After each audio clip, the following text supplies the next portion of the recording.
A iniciar con la unidad 6, en donde vamos a ver el método que se va a utilizar en este curso y en cualquier curso de pregrado para hacer el análisis sísmico. Se denomina el método de la fuerza horizontal equivalente. Es un método que es aproximado. ¿Por qué aproximado? Porque vamos a aproximar una condición dinámica. Ya vimos que el sismo es una fuerza dinámica, es variable en el tiempo.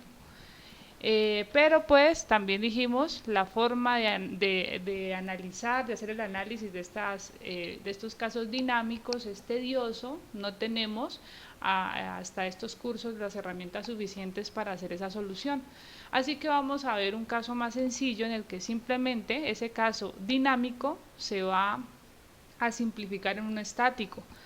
El método de la fuerza lateral equivalente, a grandes rasgos, lo que hace es decirte, esta es tu estructura afectada por un sismo que es variable en el tiempo, xgt. Entonces te dice, pues no vas a hacer análisis dinámico, sino que vas a simplificar tu estructura, la masa en un extremo, conoces la rigidez, el modelo de un grado de libertad, y vas a calcular una fuerza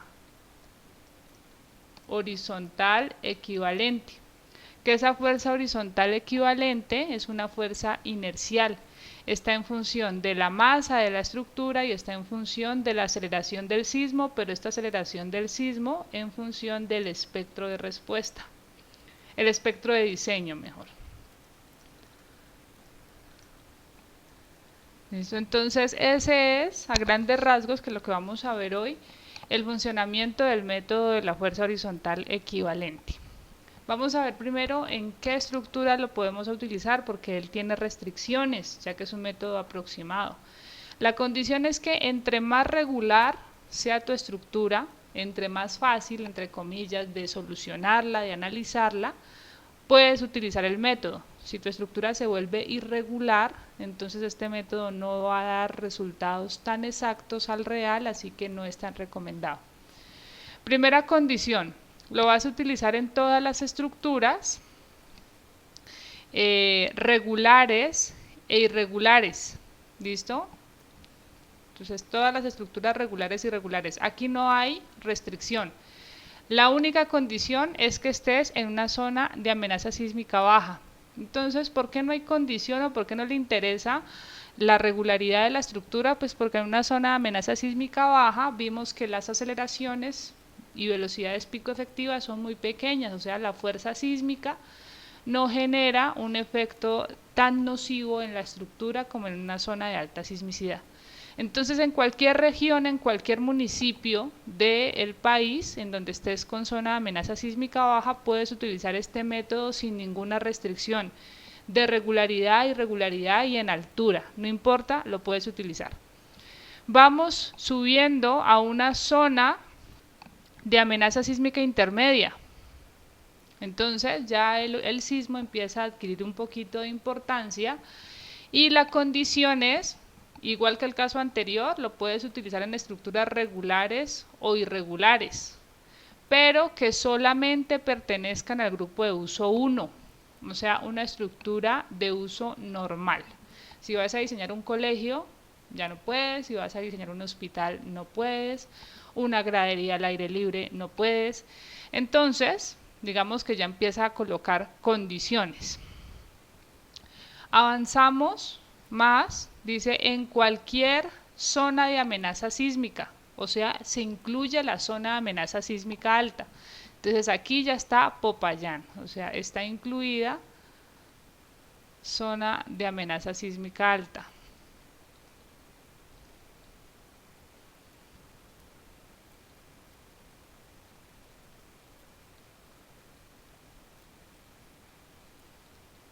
Entonces se incluye en esta condición. Pero ya tiene unas restricciones más importantes. Por ejemplo, te dice, mira, los edificios deben ser regulares. Ya vamos a ver esa regularidad con qué está asociada. Entonces, por ahora, debes saber que tienes que tener una estructura regular. debes tener 20 niveles o menos, máximo una estructura de 20 niveles o máximo de 60 metros de altura o menos, medidos obviamente desde la base.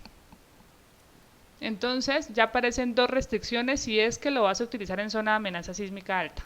De nuevo, edificio regular de no más de 20 pisos o no más de 60 metros de altura.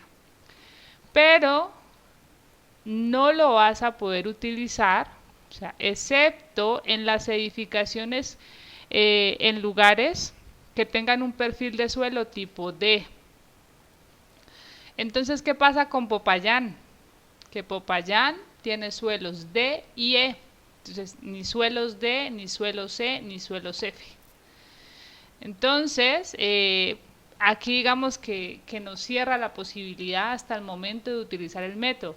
Dice con periodo de vibración mayor a 2 veces T sub C. Por ejemplo, el tanque del ejercicio que tiene un periodo de 2,77, pues no se podría utilizar.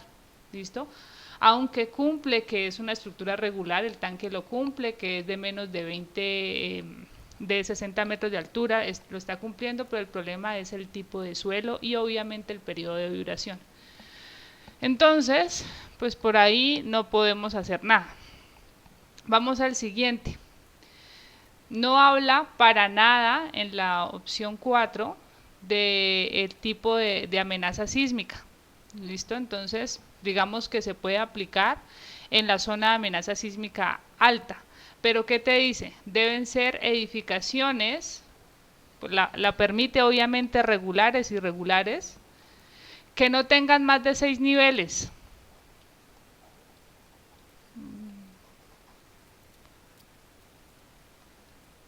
Que no tengan más de 6 niveles o de 18 metros de altura medidos desde la base.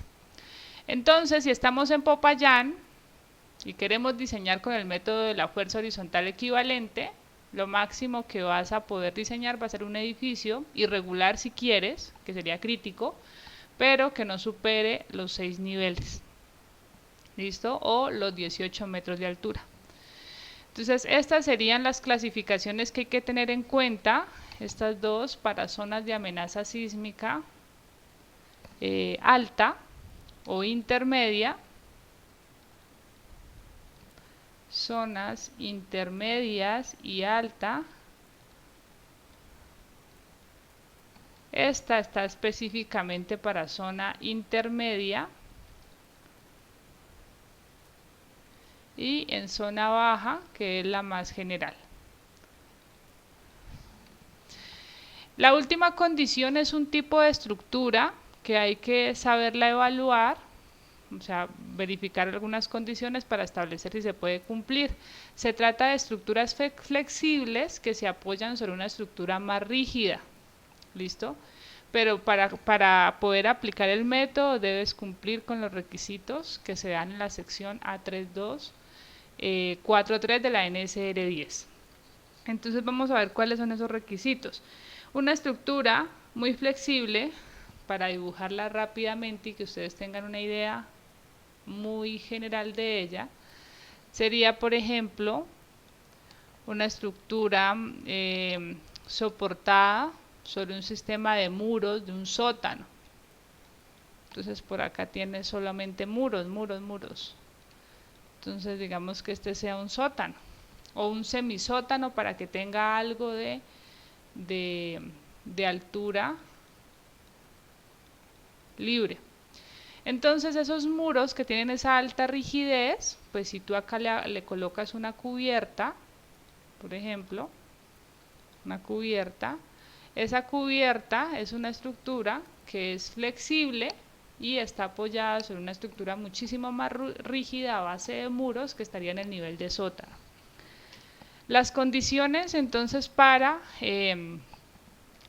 poder aplicar el método cuando se trate de la estructura que tiene la estructura flexible apoyada sobre una más rígida, pues son estas. ¿Listo? Ambas partes de la estructura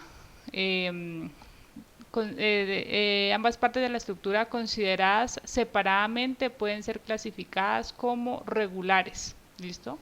tiene que haber regularidad en las estructuras. Ya después les muestro cuáles son los criterios de regularidad que vamos a utilizar. Aunque en este curso los vamos a ver muy general, para esta clasificación en estructuras 2 ustedes ya hacen esa clasificación de irregularidad de una forma más exacta. El promedio de las rigideces del piso de la parte baja, o sea, del piso más rígido, debe ser por lo menos 10 veces el promedio de las rigideces de la parte alta. Entonces, el piso rígido al menos 10 veces más rígido que el piso flexible para que se cumpla la condición. La siguiente condición, el periodo de la estructura, considerada como un todo, analizando la unión entre la estructura rígida y la estructura flexible, no debe ser mayor de 1.0 veces el periodo de la parte inferior, la estructura más rígida, al ser considerada como una estructura independiente empotrada en la base. Si no se cumplen las condiciones anteriores, la estructura se considera irregular y deben seguirse, bueno, esos requisitos que da ahí son para requisitos de diseño. Para ustedes poder simplemente decidir si aplican el método de la fuerza horizontal equivalente, debemos cumplir estos 3 requisitos cuando se trata de una estructura flexible apoyada sobre una estructura más rígida. ¿Hasta ahí están claros cuáles son la forma de clasificar las estructuras para saber si podemos o no aplicar el método?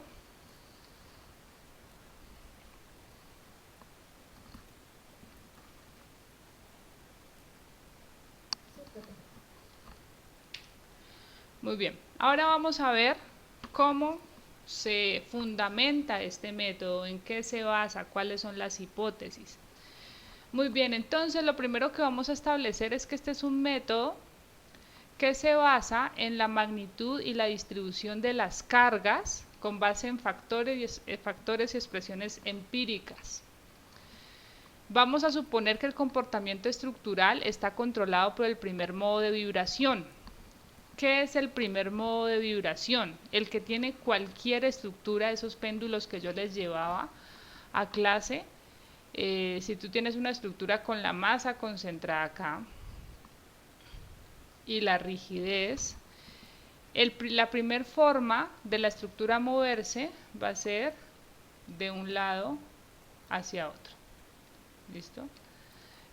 Entonces, ese se considera el primer modo de vibración. Así que con base en este movimiento traslacional de la estructura es que se fundamenta este método. Se asume una distribución triangular de las fuerzas horizontales. Esta condición tiene que ver con que nosotros podemos tener estructuras, o sea, no siempre nuestras estructuras son de un piso. En realidad podemos tener estructuras que pues la forma de modelarlas no está ligada, no se va a ligar a un solo modo a una sola forma de vibrar, sino que vamos a decir lo siguiente: vamos a concentrar las masas en los entrepisos y en la cubierta. Entonces aquí tienes una masita concentrada a nivel de cubierta, aquí tienes otro piso, otro piso, otro piso, otro piso y otro piso. Entonces puedes tener tantas masas como pisos tenga la estructura. Así que cuando vamos a calcular la fuerza sísmica horizontal equivalente, pues tú no calculas una fuerza horizontal así, pues porque no tiene sentido dónde la aplicas. En este modelo sí, la concentras en la masa, pero cuando tienes varios pisos, lo representativo va a ser que calcules una fuerza concentrada en cada piso de la estructura, y esas son las fuerzas sísmicas. ¿Listo? Así que para calcular estas fuerzas sísmicas, lo que vamos a hacer es asumir una distribución de que esas fuerzas sísmicas se distribuyen triangularmente, que su distribución es triangular. ¿Listo?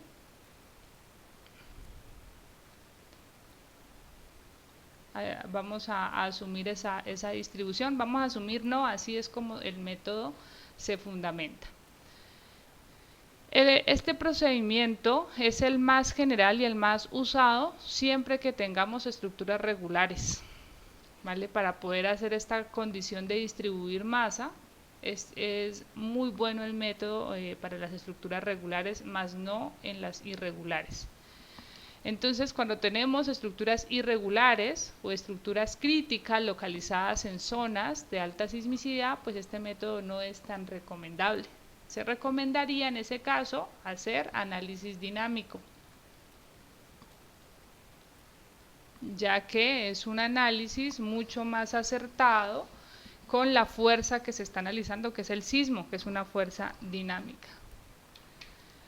Muy bien, entonces miremos cómo surge el método.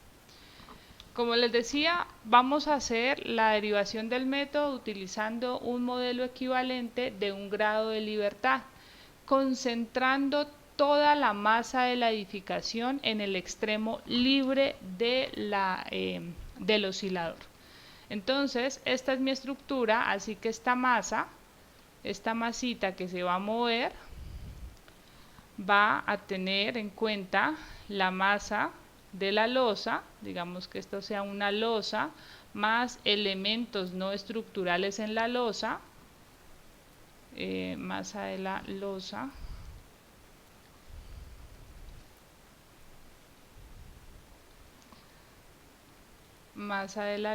más masa de elementos no estructurales. ¿Cuáles son los elementos no estructurales? Ya vimos el piso, cielo raso, los muros, todo ese peso habrá que concentrarlo ahí en esa masa.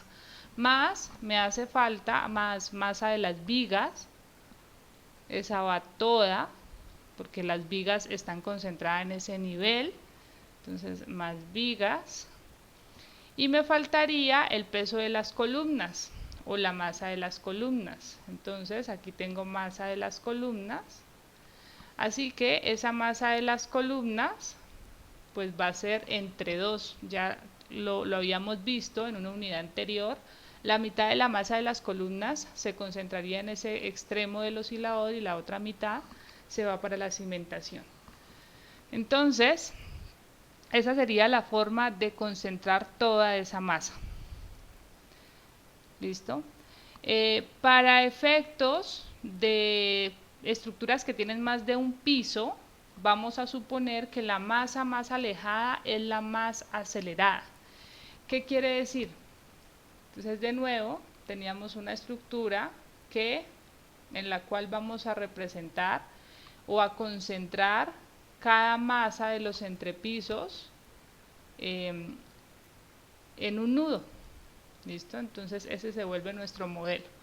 Así que, con base en la condición de que este método se basa en el primer modo de vibración de la estructura, el primer modo de vibración de este oscilador con múltiples masas también va a ser que todas se mueven hacia un lado o hacia el otro. Por lo tanto, la masa con el mayor desplazamiento pues va a ser la del piso superior. Si esta es la masa 1, 1 va a ser el máximo desplazamiento. Entonces, como la aceleración es la segunda derivada del desplazamiento, pues de ahí podemos justificar que esa masa también va a ser la masa acelerada. Esa sería la segunda hipótesis del método.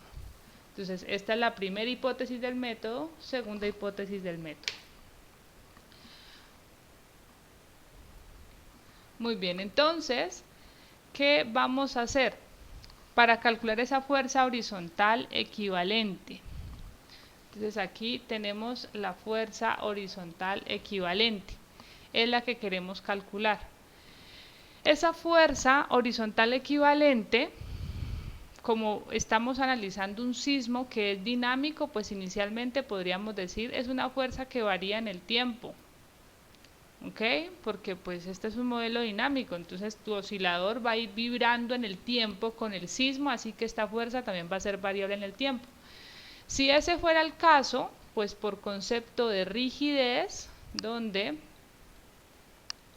rigidez es igual a la fuerza entre el desplazamiento Entonces diríamos que esa fuerza es igual a la rigidez por el desplazamiento. Esta viene siendo la rigidez de la estructura y el desplazamiento variable en el tiempo.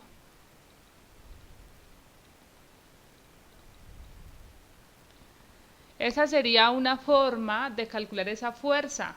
Pues es una fuerza horizontal, pero no es estática y yo quiero llegar a una fuerza estática. Pero sigamos con esta parte de la demostración. Entonces tenemos que aquí lo que voy a hacer es resaltar o reemplazar, meter la frecuencia natural, ya que es un caso dinámico. Y cuando coloco la frecuencia natural, recordemos, frecuencia natural es igual a la raíz de la rigidez entre la masa. Es decir, que la rigidez K es igual a la frecuencia natural al cuadrado por la masa. Aquí está reemplazándose entonces este término. Muy bien, entonces tengo ese reemplazo. Así que de esa expresión, ahora me interesa ver esta partecita de acá. ¿Por qué? Recordemos qué es lo que se genera durante el sismo, una fuerza inercial. Esa fuerza inercial es igual a la masa por una aceleración. ¿Listo? Entonces miremos aquí esta fuerza que me está dando. Aquí tengo el término de masa, así que por consiguiente toda esta parte que está en azul vendría siendo una aceleración. Representaría la aceleración del sismo, o sea que la aceleración del sismo yo la puedo calcular con base en el desplazamiento de mi oscilador por la frecuencia natural al cuadrado de mi oscilador. A este término se le conoce como pseudoaceleración. ¿Listo? Entonces, ¿hasta ahí va clara la demostración?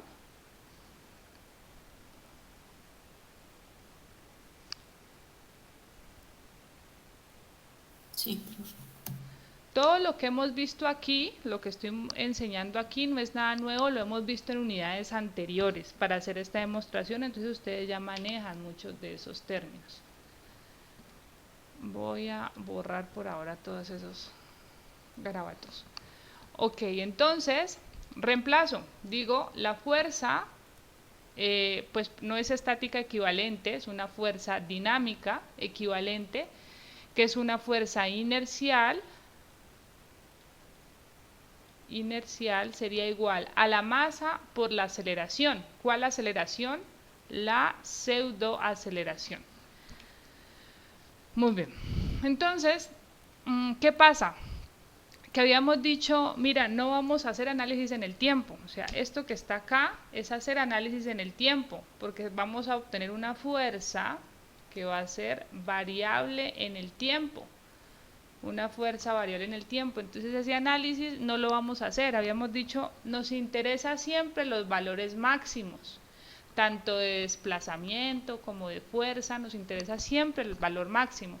Así que si eso era lo que nos interesaba, pues decíamos, esos efectos máximos se resumen en un espectro de respuesta de un sismo, o mejor en un espectro de diseño que da un código de diseño.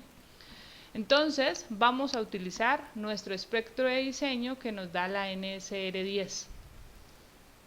Bien, así que ese va a ser nuestro dato del sismo, que ustedes ya saben cómo calcularlo. O sea, esto me representa mi sismo de diseño. ¿Está en función de qué? Recordemos en función de qué está ese sismo. Está en función de la localización, o sea, la ciudad, el municipio donde estás diseñando, del perfil de suelo y de la importancia. ¿Listo? Entonces, con base en eso definimos ese sismo de diseño. Así que ahora, pues quiero calcular una fuerza horizontal equivalente y esta ya va a ser una fuerza estática. Ya no es dinámica, miren que ya le quité la variación en el tiempo. Quiero es una fuerza estática, que sea equivalente a todo este problema dinámico. Entonces, volviendo a la explicación anterior, decíamos rigidez es igual a fuerza entre desplazamiento, o sea, fuerza es igual a la rigidez por desplazamiento. ¿Qué desplazamiento es el que nos interesaba conocer? ¿Cómo habíamos dicho que se llamaba este SD? ¿A qué era igual SD?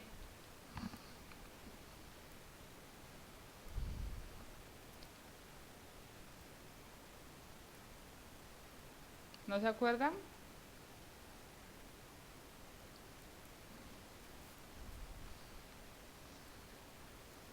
En la última clase. Muy bien, es igual al máximo desplazamiento absoluto. ¿En dónde teníamos ese máximo desplazamiento absoluto? Pues hacíamos todo el análisis colocándole a este oscilador el sismo o lo que quisieras. Y entonces decíamos, mira, la respuesta en función del tiempo tiene esta forma, pero a ti te interesaba este valor máximo, un máximo. Teniendo ese valor máximo, le sacas valor absoluto porque puede ser negativo en algunos casos y con eso tienes el máximo desplazamiento absoluto de la estructura, el que nos interesa para diseñar. Repitiendo, rigidez es igual a la masa por la frecuencia natural al cuadrado. Ya habíamos visto que así era como se podía calcular la rigidez. Entonces, ahora esta partecita de la ecuación, frecuencia por pseudo desplazamiento o desplazamiento máximo absoluto, se denomina como una pseudo aceleración dimensional. Dimensional quiere decir que tiene unidades de gravedad, tiene unidades de aceleración. Entonces, esa pseudoaceleración adimensional, digamos, es un concepto que se maneja en la dinámica, pero cuando se va a diseñar no interesa mucho hablar de valores con unidades. Nos gustan más valores adimensionales. Entonces, con base en esta expresión podemos obtener la pseudoaceleración adimensional, sin unidades. ¿Y qué es lo que hacemos? Pues como sabemos que esta es una aceleración que tiene unidades de aceleración, pues la dividimos entre la aceleración de la gravedad. Aceleración de la gravedad. Muy bien. Entonces, este es el término que nos representa el espectro de diseño, esa pseudoaceleración adimensional, un porcentaje de la gravedad que nos da el espectro de diseño. Aquí está. Así que retomamos, decíamos entonces, la fuerza equivalente que quiero calcular estática va a ser igual a la masa por una pseudoaceleración. Esta es una fuerza inercial, masa por aceleración. Reemplazo, entonces, digo, mira, la masa la puedo expresar en función del peso, que sería peso entre gravedad. ¿Listo? Así es como se presenta la masa. Entonces, de ahí, pues simplemente puedo establecer, reemplazando lo que es la pseudoaceleración dimensional, la que tiene unidades, o sea, toda esta parte de aquí, pseudoaceleración entre la gravedad, no es otra cosa que la pseudoaceleración adimensional, esto que dice acá. Pseudoaceleración adimensional. Por lo tanto, la fuerza horizontal equivalente es igual al peso total de la estructura por la pseudoaceleración adimensional, que de dónde sacamos esa pseudoaceleración adimensional, del espectro de diseño. ¿Está claro hasta ahí?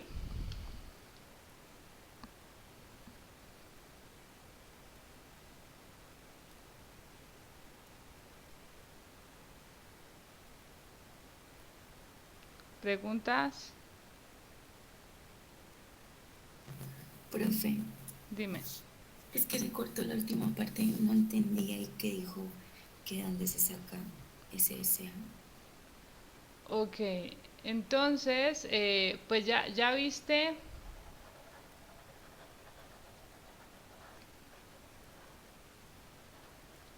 de la expresión de dónde sale, ¿no? Mira, tenemos fuerza equivalente, estática.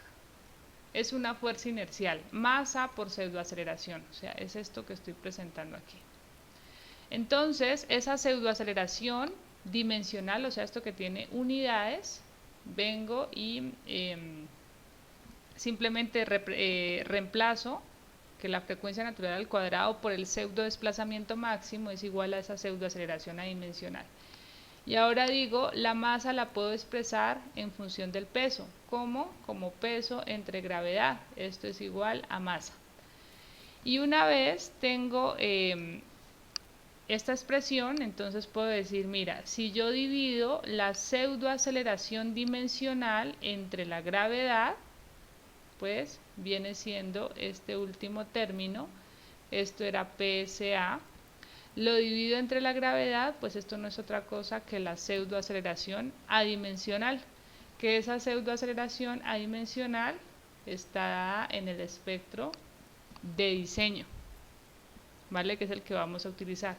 Entonces, siempre que queramos calcular la fuerza horizontal equivalente, este es el método de la fuerza horizontal equivalente, vamos a calcular, vamos a obtenerla en función de el peso total de la estructura por la pseudoaceleración adimensional o la aceleración espectral, la que viene del espectro de diseño. ¿Listo? Vale, profe, gracias. Muy bien. Ahora entonces vamos a ver pues cómo vamos a utilizar todos estos conceptos. Algo es importante de esta parte de acá y es que como lo vimos en el ejercicio que ustedes tenían que resolver, si vas a utilizar el espectro de diseño, pues tú necesitas saber cuál es el periodo de vibración de la estructura, tú necesitas saber esta estructura cómo vibra, para con eso venir al espectro y decir, ah, este es el valor de mi pseudoaceleración. Entonces necesitas ese periodo de vibración. Ese periodo de vibración lo vamos a utilizar para calcular precisamente esa pseudoaceleración espectral. Aquí introduzco un nuevo concepto, una nueva definición, que es lo que es el cortante basal. Entonces, en este método de la fuerza horizontal equivalente, siempre hablamos del cálculo del cortante basal inicialmente, no de esta fuerza horizontal equivalente. ¿Por qué? Si la estructura es de un solo grado de libertad, o sea, es de un piso prácticamente, y tú puedes concentrar la masa en este extremo y aquí la rigidez, pues entonces aquí sí podrías decir, mira, la fuerza horizontal la calculas concentrada en la masa y esa es tu fuerza sísmica. Si hacemos sumatoria de fuerzas en X, entonces tendríamos fuerza horizontal y en la base tendríamos una reacción que viene siendo B sub B, que es el cortante basal, B sub B. Entonces de ahí que ese cortante basal va a ser igual a la fuerza horizontal equivalente. En este caso es inmediato, o sea, tú lo puedes plantear así. Siempre vas a tener esa condición que la fuerza horizontal equivalente es igual al cortante basal.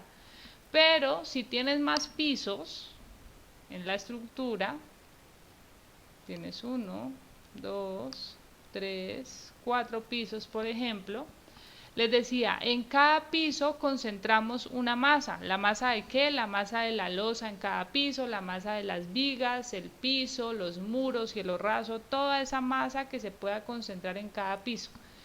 Entonces, en cada piso habrá que calcular una fuerza lateral sísmica.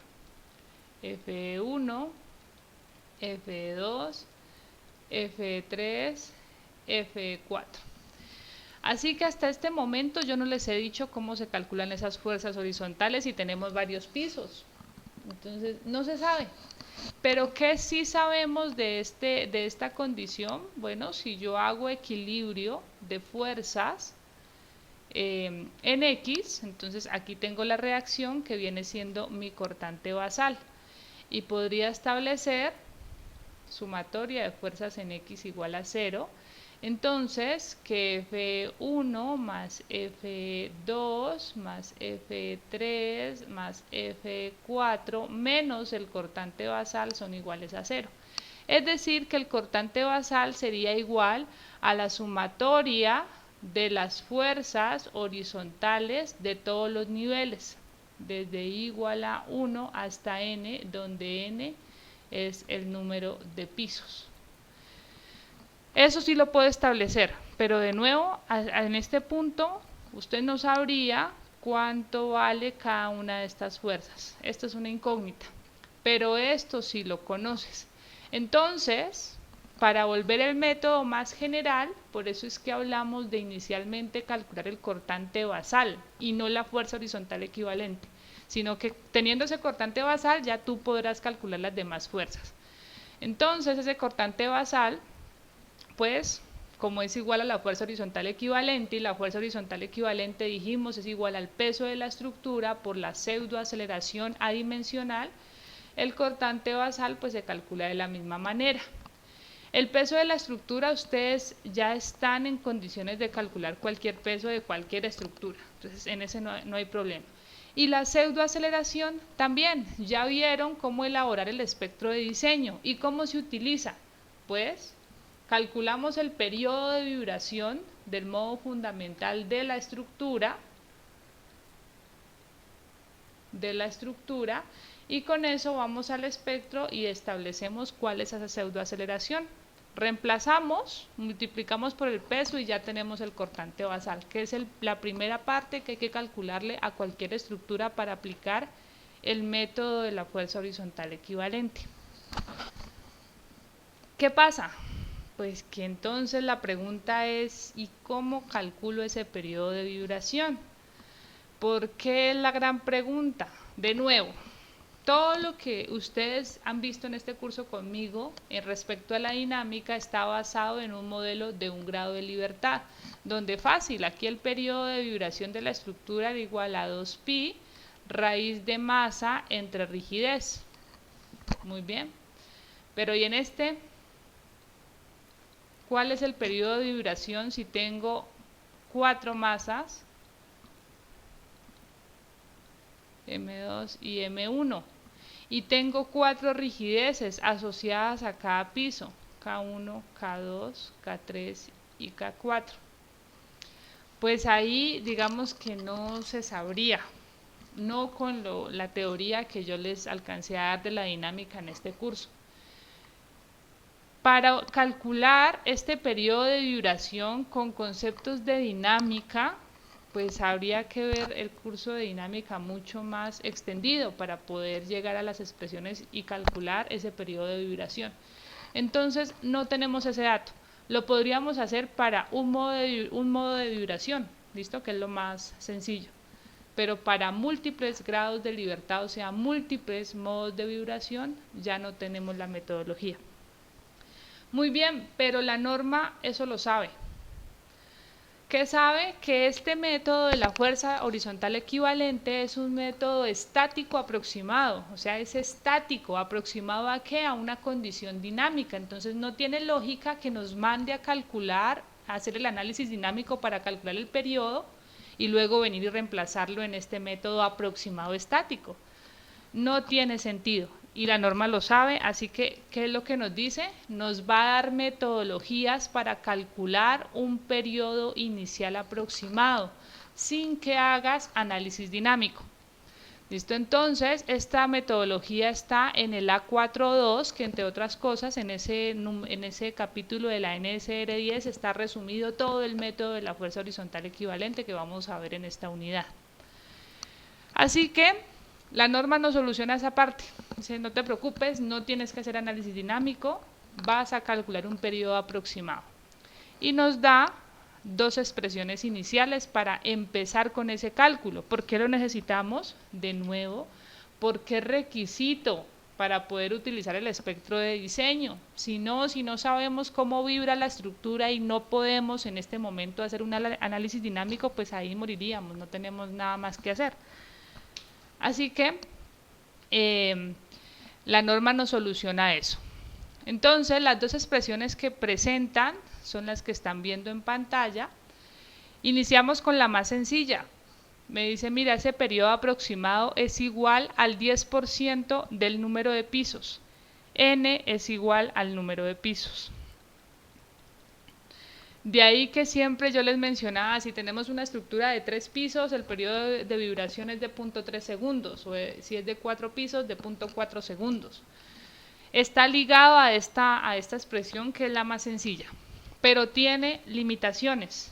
¿Listo? Entonces, para utilizarla hay que tener en cuenta esas limitaciones. Solamente puedes utilizarla en edificaciones de 12 pisos o menos. ¿Listo? 12 pisos o menos. O sea, el máximo periodo de vibración que puedes calcular de forma aproximada con esta expresión sería 1.2 segundos. Con alturas de piso no mayores a 3 metros.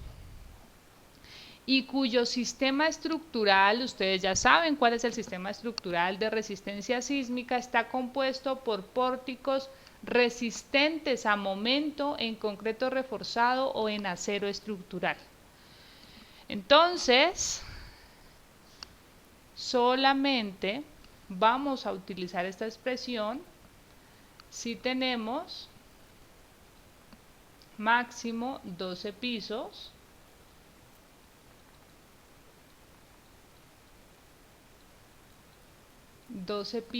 y si la altura de piso, HP,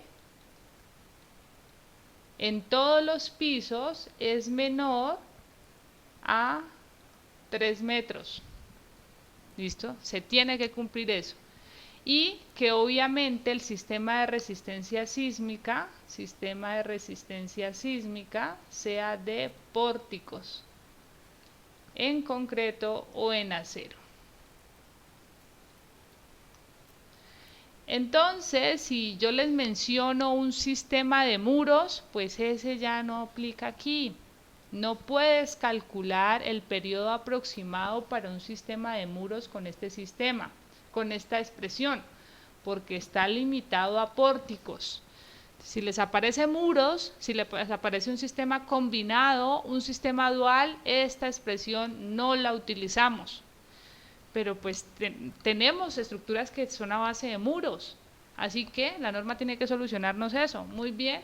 O tenemos estructuras de más de 12 pisos, o que las alturas de piso sean mayores a 3 metros, claro que las hay.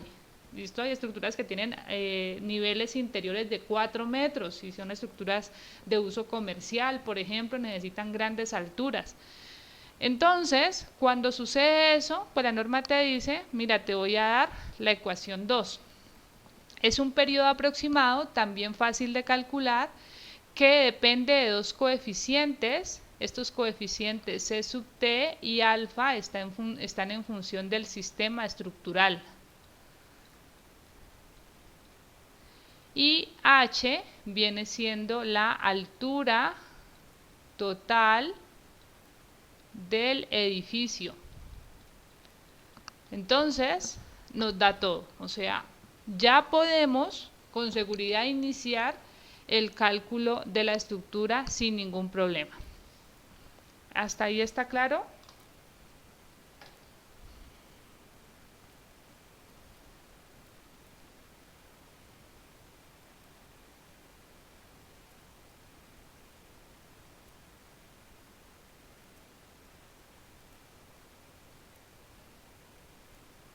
¿Está claro? Sí, profe.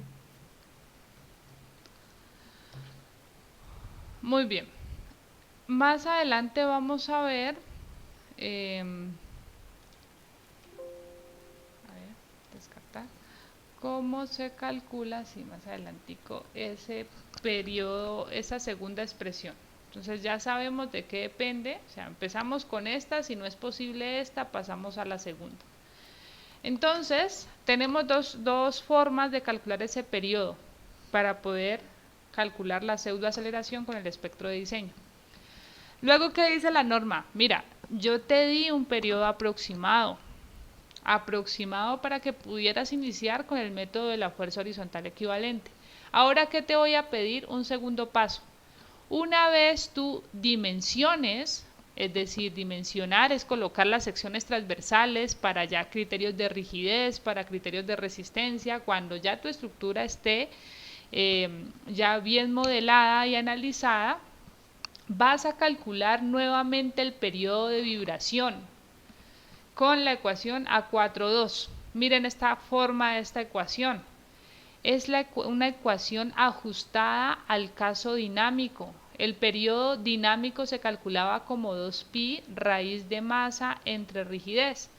Entonces aquí me dice, vas a calcularla como 2pi por una sumatoria. Aquí tenemos un término de masa y por acá fuerza por desplazamiento es rigidez. Esto es rigidez. Muy bien, y estos desplazamientos D sub J vienen siendo desplazamientos relativos de piso. O no son relativos, discúlpeme, son desplazamientos de piso. Desplazamientos de piso.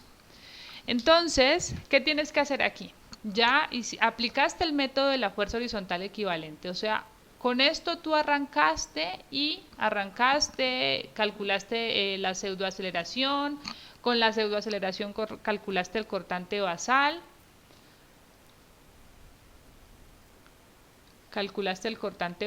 como peso total del edificio por la pseudoaceleración.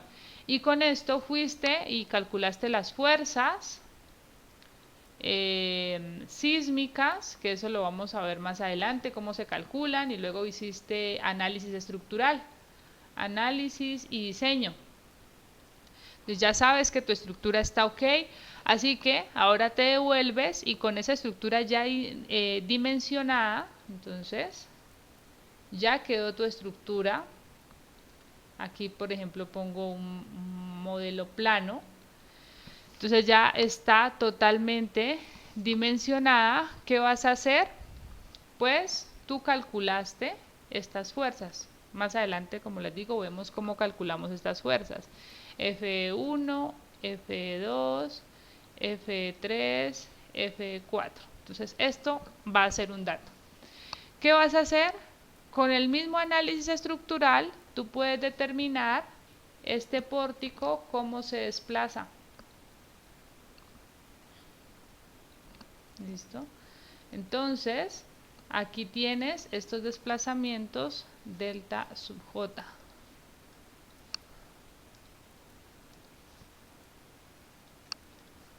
¿Listo? Así que estableces cuáles son los desplazamientos reales de la estructura una vez ya tienes todas las columnas, todas las vigas con la dimensión que corresponde para cumplir tus requisitos de rigidez. Así que con estos desplazamientos vienes ahora y los multiplicas por la masa. ¿Cuál masa? Recordemos que esta estructura se podía simplificar en una estructura con 4 masas concentradas, M1, M2, M3 y M4. Entonces aquí tenemos masa, tenemos las fuerzas y tenemos los desplazamientos. Así que aquí la norma lo que va a hacer es tratar de validar los resultados que obtuviste con el método de la fuerza horizontal equivalente, validarlos ahora calculando un nuevo periodo de vibración. ¿Listo? Un nuevo periodo de vibración que se ajusta al periodo de vibración obtenido con el caso dinámico. ¿Esto con el objetivo de qué? Pues que hay que comparar datos, porque pues como iniciamos calculando un periodo aproximado, puede ser que nuestra estructura, que ese periodo aproximado haya estado muy alto o muy bajo, y entonces la norma dice, no, mira, hay que calibrar esos resultados. Entonces vamos a comparar este periodo T sub 1, que es el aproximado, con este periodo T sub 2, que va a ser un periodo ajustado al caso dinámico. Y cuando se haga esa comparación, entonces vamos a calcular la diferencia y esa diferencia no debe ser mayor al 10%. Entonces ese porcentaje de error sería el periodo inicial que calculaste, con el que iniciaste aproximando el periodo, con un periodo ya ajustado al caso dinámico sobre el periodo inicial, y esto menor en todo caso al 10%. Si ese porcentaje de error es menor al 10%, la norma dice puedes seguir, o sea, tu método de la fuerza horizontal equivalente está calibrado, está bien, así que tus resultados son válidos. Si la diferencia es superada, y es superada, o sea, lo más crítico, recordemos cómo utilizamos este periodo de vibración en el espectro, SA, y aquí periodo de vibración. Por ejemplo, tú iniciaste con un periodo T-1 aquí, T-1, que fuera de 2 segundos. Y con eso empezaste a hacer el cálculo. ¿Cómo calcular? Hiciste el cálculo, digamos que aquí te dio una pseudoaceleración de 0.4 veces g. Y con eso calculaste tus fuerzas. Luego cuando viniste a calcular T-2 con el caso dinámico, entonces te dio un poco menor. Este sería T-2. Y con ese T-2 menor, pues tu aceleración aumentó a 0.6, por ejemplo. Así que aquí hay una diferencia, y entonces la norma lo que te dice es, bueno, o sea, aquí como hay una diferencia, tienes que ajustar esos resultados. ¿Qué es lo que va a pasar en algunos casos? Que por ejemplo, si estamos en la meseta plana, entonces empezaste con T-1 aquí, pues este valor es constante. Y cuando hiciste el ajuste, entonces te dio un periodo de vibración por acá, pues estás en la misma pseudoaceleración, o sea que aquí pues no habría que hacer ajuste, aun cuando los periodos de vibración superen el porcentaje de error, pues estarías con la misma aceleración espectral. Entonces, ojalá estemos siempre en este caso donde no hay que hacer ajuste, pero si llegamos a estar en la parte donde varía la aceleración en función del periodo, pues hay que estar ajustando esos resultados. ¿Hasta cuándo? Hasta que la diferencia sea menor al 10%.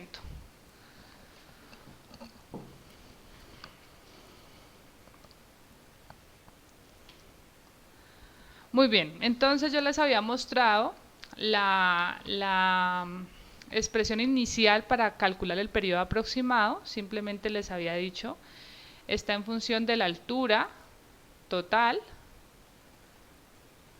y de dos coeficientes que dependen del sistema estructural. Si usted puede ir imprimiendo estas tablas para que las tenga y las junte con las impresiones del espectro de diseño, magnífico. ¿Por qué? Pues para que no tenga que estar preguntando expresiones. En la tabla A42.1 de la NSR10 están dados entonces estos coeficientes C sub t y alfa. Entonces, si tenemos un sistema de pórtico resistente a momento y digamos que esta condición no la pudiste aplicar porque tienes más de 12 pisos, ya, entonces no podías utilizar esa. Entonces vamos al sistema de pórticos de concreto reforzado, ¿listo? Que no están limitados o adheridos a componentes más rígidos. ¿Qué es más rígido que un pórtico? Pues un muro, entonces no puede estar unido a un muro. Estructurales o no estructurales, esto es importante. Yo no sé si les hablaba de lo que pasa en el edificio de ingeniería civil, un sistema aporticado.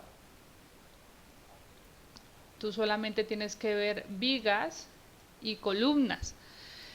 Y cuando hablamos de un elemento no estructural como un muro, ese elemento no estructural tiene que estar dilatado. Entonces aquí hay una separación, tanto horizontal como vertical. ¿Por qué? Porque es un elemento no estructural, no tiene que afectar para nada el sistema principal. Pero hay casos, y si ustedes van a muchas de las estructuras, pues que no lo hacen. ¿Por qué? Porque el hecho de separar este muro no estructural de la estructura, valga la redundancia, implica que tienes que presentar un detalle como el siguiente. Aquí voy a hacer una ampliación. Entonces ahí tienes un marco.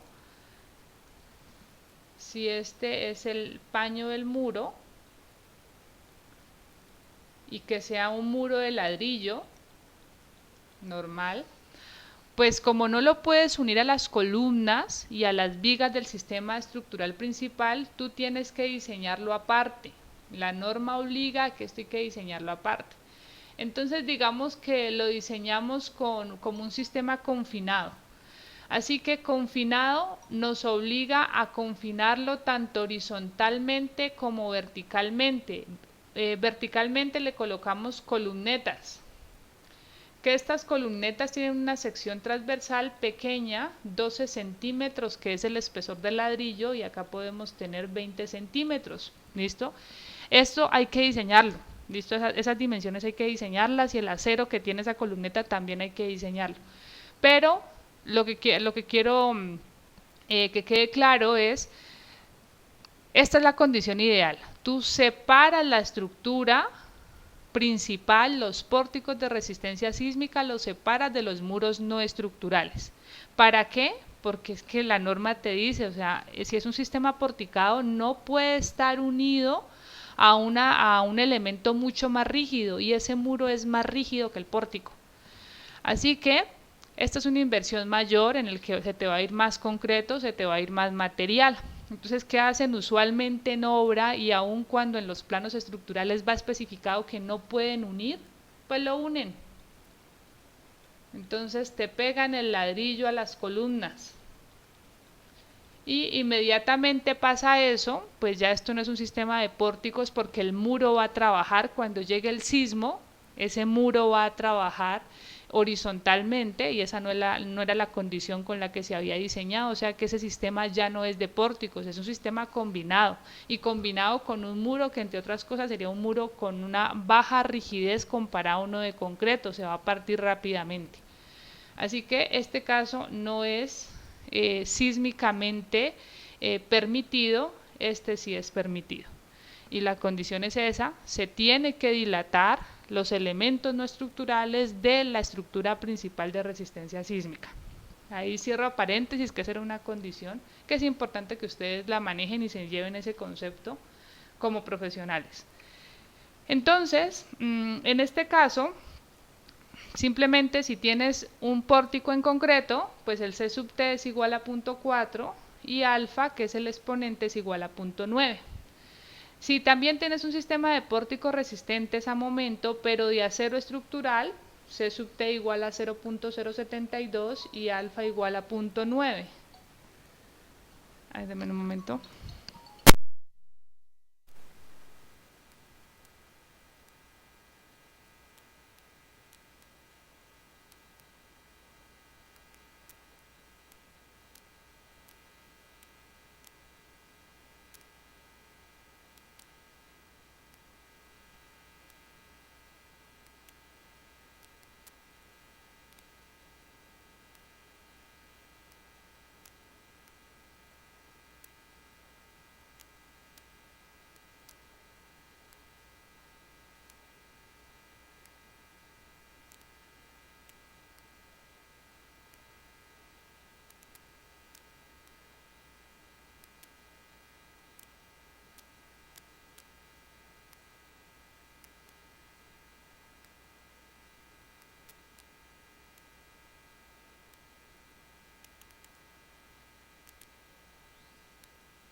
Muy bien, entonces, acero estructural, pórticos en acero estructural, pues ahí están los coeficientes. Si tenemos pórticos arriostrados de acero estructural con diagonales excéntricas restringidas a pandeo, ese sistema estructural, entonces, tienes pórticos, ¿listo? La condición es que tienes un sistema de pórticos de acero. Y ahora esos pórticos están arriostrados, entonces aparecen unas diagonales. Entonces este sería el arriostramiento. Si esa es la condición, si ese es el sistema, esta sería la forma de calcular, de obtener esos coeficientes para calcular el periodo de vibración aproximado. Otros sistemas o todos los otros sistemas basados en muros de rigidez similar o mayor a los muros de concreto o mampostería. Entonces, cualquier sistema a base de muros vas a obtener C sub t como 0.049 y el exponente igual a 0.75. Alternativamente, para estructuras que tengan muros estructurales de concreto reforzado o mampostería estructural, pueden emplearse los siguientes parámetros, C sub t y alfa, donde CW se calcula con base en una expresión que realmente es bien compleja, y el exponente es igual a 1. Vamos a ver esa expresión porque igual no se las coloqué aquí. ¿Hasta ahí está claro?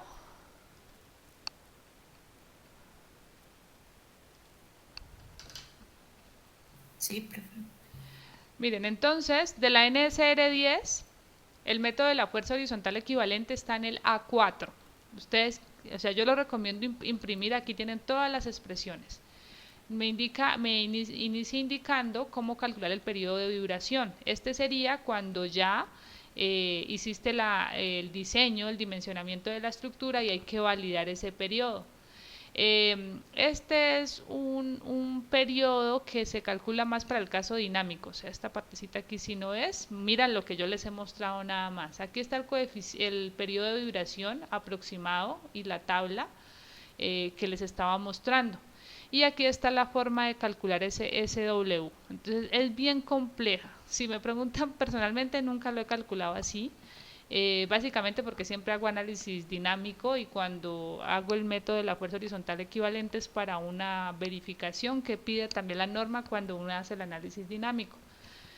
Pero pues ahí está la expresión, pero no es tan fácil de aplicarla y tampoco tan eficiente. Aquí está el periodo de duración aproximado según el número de pisos. ¿Listo? Entonces, nosotros realmente para aspectos prácticos de este curso y académicos, sobre todo prácticos, yo le estoy diciendo esta expresión acá, no la uso. Vamos a estos 4 primeros sistemas estructurales. Pienso que ahí está resumido todo. Aquí está la fuerza horizontal equivalente que me dice, mira, ese cortante basal, B sub S, que así lo denomina la norma, yo lo llamo B sub B por cortante basal, es igual a la pseudoaceleración por G por M, que este pedacito de aquí pues viene siendo el peso de la estructura. Yo se los presento como peso total por la pseudoaceleración. ¿Listo? Entonces eso es lo que tenemos hasta el momento. Está en el A4. No es tan largo este capítulo, así que es bueno que lo impriman. Aquí está también las condiciones del mismo sistema, los limitantes que da la norma para utilizar este método de la fuerza horizontal equivalente. Voy a volver a la presentación. Entonces, iba por aquí. ¿Qué tenemos hasta el momento? Entonces, hasta el momento, si usted tiene una estructura de n pisos,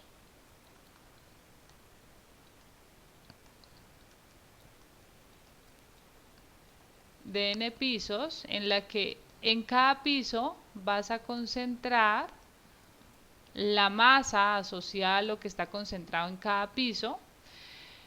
Hasta el momento tú puedes calcular el cortante basal. el cortante basal es igual al peso total del edificio, peso total de este edificio, por la pseudoaceleración espectral.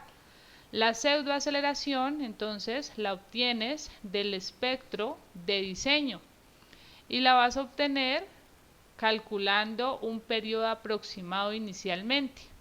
Con ese periodo aproximado calculas SA. Ese periodo aproximado lo puedes obtener con cualquiera de esas dos expresiones. Con eso arrancamos.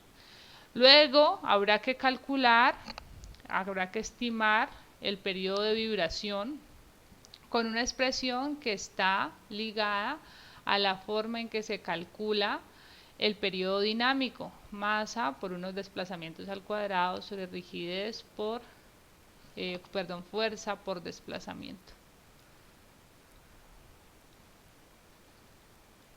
¿Listo? Que esto es para validar resultados. Entonces hasta el momento tenemos eso. Tenemos solamente cortante basal en realidad.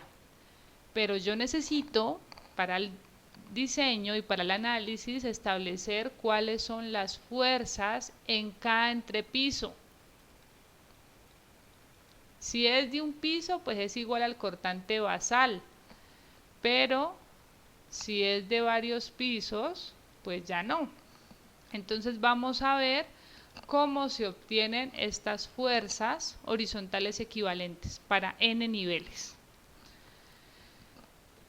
La hipótesis que se maneja fue la que inicialmente les planteé. Se supone que la masa más alejada es la más acelerada, considerando que ahí también tengo el máximo desplazamiento. Correspondiente con ese máximo desplazamiento decíamos la aceleración y la segunda derivada del desplazamiento.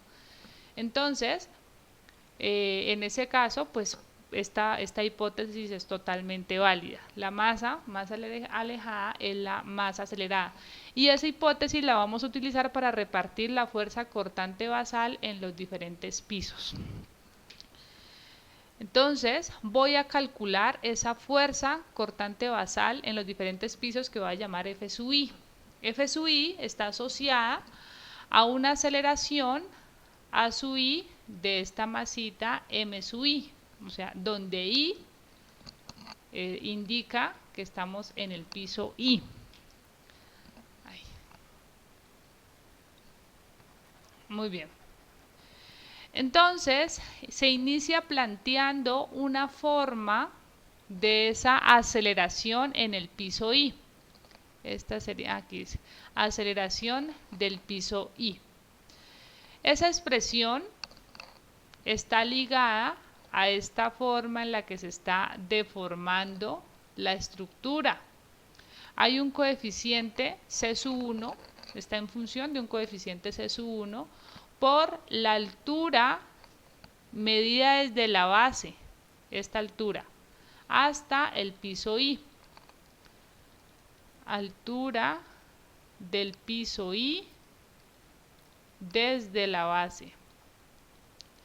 Entonces es una expresión que me dice, mira, la forma en que se va a acelerar ese piso está en función de la aceleración máxima, o es un porcentaje en realidad de esa aceleración máxima, que sería la de la masa más alejada, en función de la altura elevada a un exponente, pues porque esto no es lineal, no siempre es lineal, puede que en unos casos esta tendencia se vuelva así muy lineal, pero entre más alto sea el edificio, la flexibilidad es mayor y entonces esto ya no es tan lineal, de ahí está ese exponente K. Entonces se inicia planteando esa expresión. Con base en esta expresión yo puedo decir, mira, si voy a calcular la aceleración máxima, o sea, la del último nivel, esa aceleración sería igual a la constante C sub 1, que no sé cuánto vale esa constante, por la aceleración máxima. Como quiero la aceleración en el último nivel, pues reemplazando esta altura, esa altura sería la altura máxima elevado a la K, que por ahora no sabemos cuánto vale K, simplemente les digo, depende de la tendencia, depende de la altura del edificio. De ahí puedo establecer que C sub 1 es un porcentaje en función de la altura máxima de la edificación.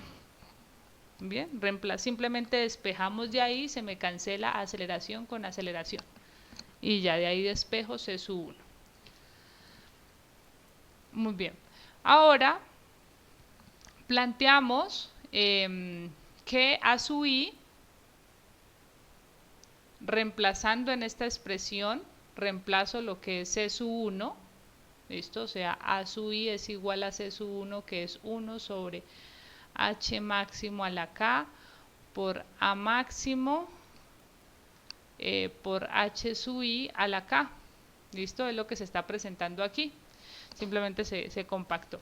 Entonces, esa aceleración de esa masa sería una relación entre la altura, entre la posición del piso que estoy analizando sobre la altura máxima, es decir, la altura total del edificio, respecto a la aceleración de esa masa más alejada.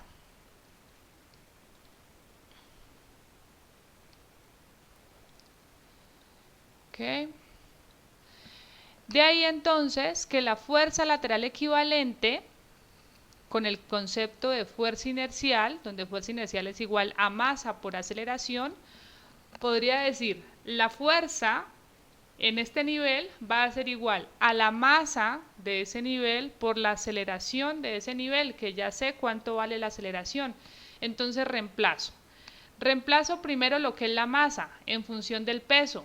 Masa es igual a peso del nivel I sobre la gravedad. Y la aceleración de ese nivel, pues es esta expresión que previamente se había calculado. De ahí entonces que la fuerza horizontal en ese nivel sería igual, agrupando acá unos términos. ¿Qué términos agrupo?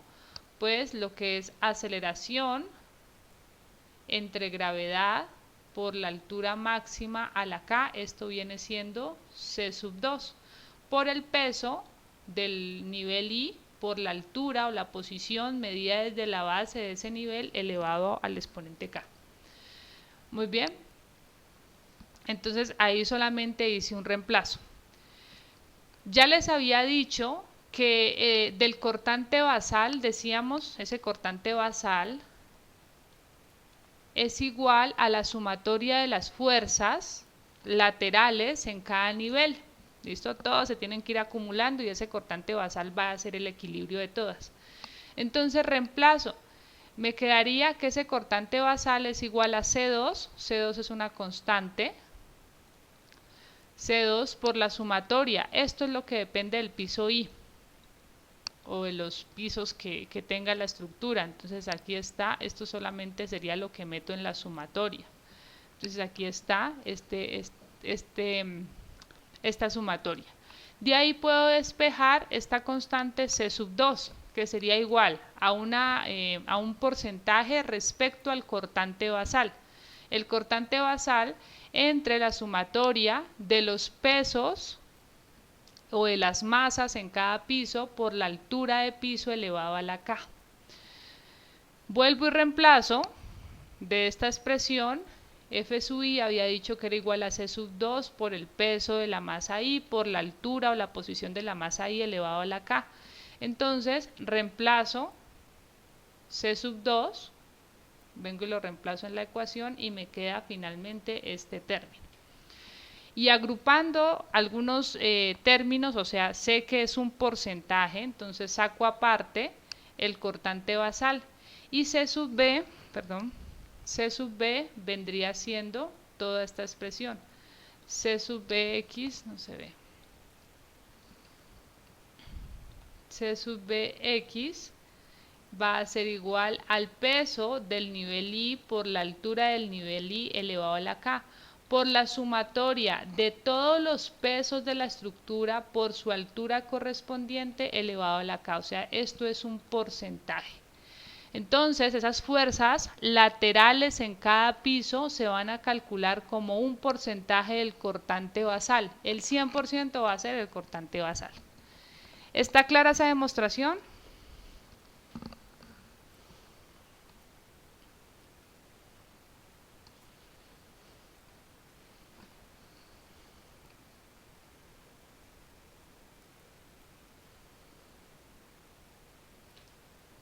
Aquí está la expresión, entonces ya con cada uno de los parámetros indicados. Las fuerzas horizontales las vamos a calcular como un porcentaje del cortante basal. Esta es la forma de calcular ese porcentaje. Este sería peso, reemplacémoslo por peso. Es más fácil, igual se puede hacer por peso. Entonces sería peso, esta es altura, está bien. Y abajo vamos a tener la sumatoria de todos los pesos por las alturas de todos los niveles y arriba solamente en el nivel donde queremos calcular la fuerza sísmica. El exponente K, les decía, depende. Si tu edificio se pandea de esta forma durante el sismo o si es un edificio más corto, donde la rigidez es mayor, entonces puede que esto se vuelva lineal. Ese exponente tiene que ver con esa forma. Entonces se relaciona con el periodo fundamental. Y lo vamos a calcular de la siguiente manera. Si tenemos estructuras con un periodo menor o igual a 0.5 segundos, si es un edificio en concreto o en acero, con las limitaciones que ya habíamos dicho, estaríamos hablando de un edificio de menos de 5 pisos o máximo 5 pisos, ese coeficiente es igual a 1, o sea que hasta un edificio de 5 pisos esta deformación se vuelve lineal. Aumentamos el periodo de vibración de 0.5 a 2.5 y ese exponente se va a calcular con esta expresión en función del periodo de vibración. Y si tenemos un periodo mayor a 2.5 segundos, entonces tendríamos ese coeficiente, ese exponente K igual a 2. ¿Está claro todo? ¿Están claros todos los parámetros para calcular los factores de distribución? Esto se conoce como factores de distribución, C sub Bx, ¿sí? O factor de distribución, para calcular las fuerzas sísmicas. ¿Está claro? Sí, profe. Muy bien.